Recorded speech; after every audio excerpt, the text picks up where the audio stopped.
अस्सलाम वालेकुम क्लास 1। कैसे हैं आप सब? उम्मीद करती हूँ कि आप सब ठीक होंगे। तो चलिए आइए हम अपना आगे वाला सबक पढ़ते हैं। लिखा हुआ है पढ़िए। खरगोश क्या है? खरगोश। ये है खरगोश। तो ये है, ये क्या है? उन्होंने पूछा है सवाल, ये क्या है? ये क्या है? ये खरगोश है। इसके कान कैसे हैं? तो देखिए उसके कान कैसे हैं?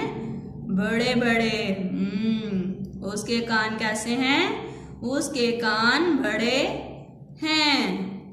उसका रंग कैसा है? उसका रंग सफेद है। इसके बाल कैसे हैं? इसके बाल नर्म हैं। इसकी आंखें कैसी हैं? इसकी आंखें लाल हैं। इसकी दुम कैसी है? इसकी दुम छोटी है।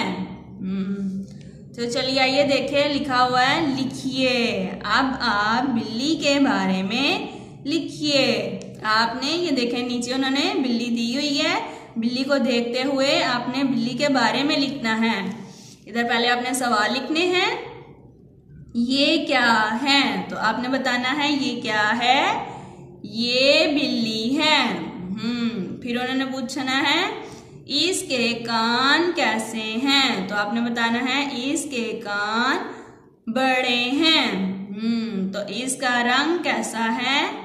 इसका रंग काला और सफेद है। इसी तरह बाकी भी सवाल जैसे उन्होंने पूछा हुआ है, इसी तरह आपने बिल्ली को देखते हुए जवाब देने हैं। ठीक है? ओके, अल्लाह हाफिज।